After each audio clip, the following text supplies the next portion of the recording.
Right, everyone, here we are again. A Wednesday night at St James's Park. We're kindly joined by Annex manager Richie Latimer.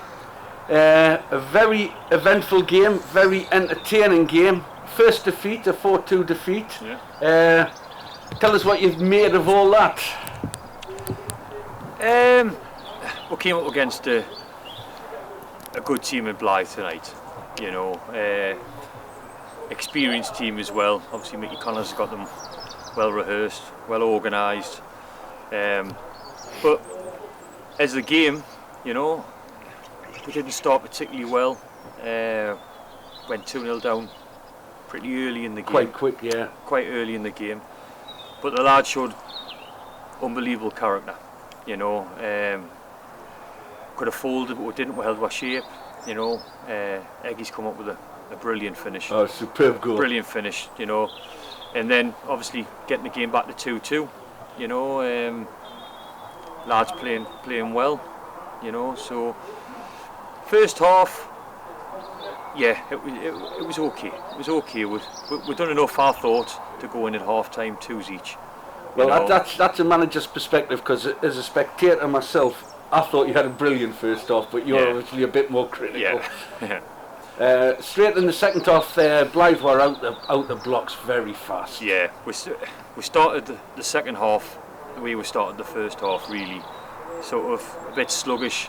Scott Shepherd going off in the centre half. Obviously wanted to switch things around a little bit. Didn't help. And obviously, I think with the goals, just the lack of experience, you know, at key points, you know, again, conceding 2 goals, which really we should have done better with. But I'll put a different spin on it.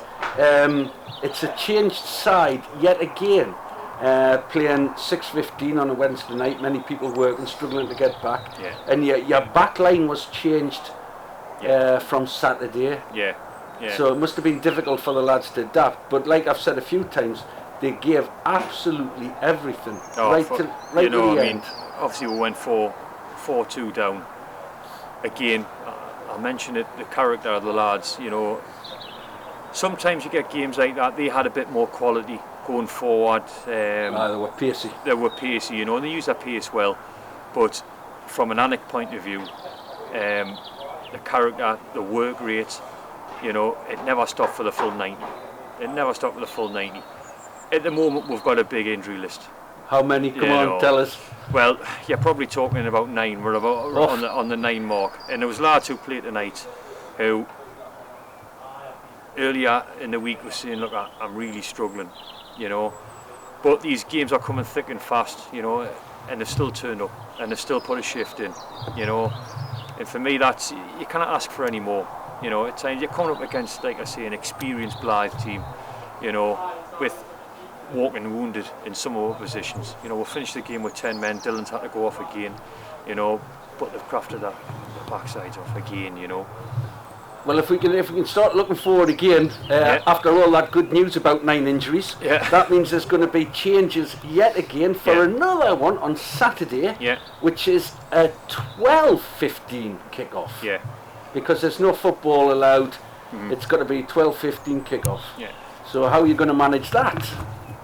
Again, it is what it is. It's another game, obviously coming pretty sharp. I've spoken to the lads to keep ourselves right, you know, get ourselves in a good old cold bath, and they'll turn up. You know, they're good as gold.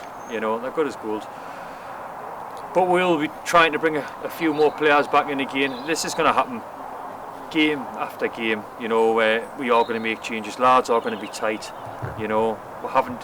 We've come back into this competition without a pre-season or anything. It's basically opened up on the 29th and we're starting on the 3rd.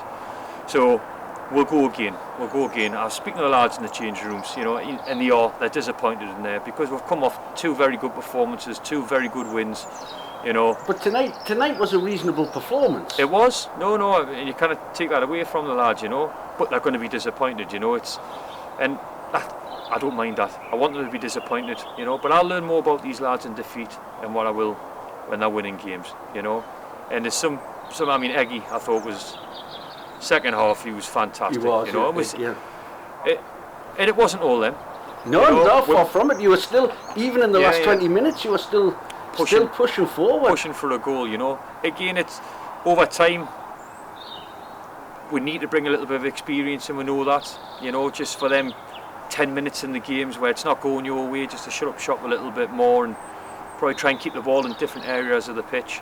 But the young lads, and we're asking, I mean, Bobby, who come in tonight out the cold, you know, from the development team, we've probably used the development team, you know, for 4 or 5 players, you know, like if Josh, who's been playing left back, who I think's been fantastic over 3 games, you know, they've all been fantastic, you know, they've all put a shift in, they all are looking to impress, you know, so the heads are down after the game a little bit, but Saturday's a different game, we'll go again. And we're still in a good position within this mini league, aren't we? Oh, without a shadow of a doubt. I mean, hey, we've had these lads for 2 weeks, you know, and from what I gather, you know, everyone seems to be impressed with the way the lads are going, that they're taking on board what we're, as a management team, what we're asking them to do. They're holding their shape, they're putting a shift in.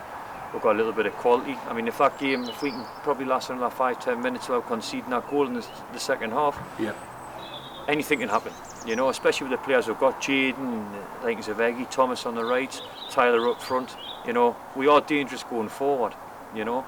It's just, I think the injuries caught you up definitely second half, you know, when I mean, Aaron Wright is an experienced centre midfield, he's had to come off within 2 minutes, you know, so straight away your plans for before the game change. You've got to bring Dylan on, who's been struggling, you know, but Dylan's come on and he's, again, another good performance. Sadly he's had to come off towards the end, but it is what it is at this point in the season. But if you'd said before the mini league had started that we'll be here with 6 points, I know, you know, I think that's not a bad return against 2 top 4 teams, you know, and obviously an O'Shields team who proved on Saturday against Blyth that they can get results as well, you know. So it'll not be an easy game on Saturday against O'Shields, but it's a one we're looking forward to.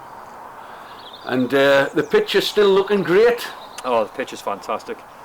Sometimes works against it because I know people, that was just good to people come and people want to play on this sort of pitch, you know. So, but it's a massive bonus for the Alnwick lads, you know, playing on a pitch like this. You know, Ian's done very well getting it the way it is, you know, and obviously with the whole setup of the club, you know, it's all built up, and the lads are lucky to have this, you know. Well, I'll sum up by saying, disappointing result, but I don't think it was a disappointing performance. And what's happened the last few games, I think the future's looking very bright, and long may it continue. Yeah. Thanks for coming out after a defeat and talking to us. Yeah, not a problem. For the first time, and we look forward to seeing you on Saturday. Yes, thank you very much. Richie, thanks very much for your time. Thank you. Thanks.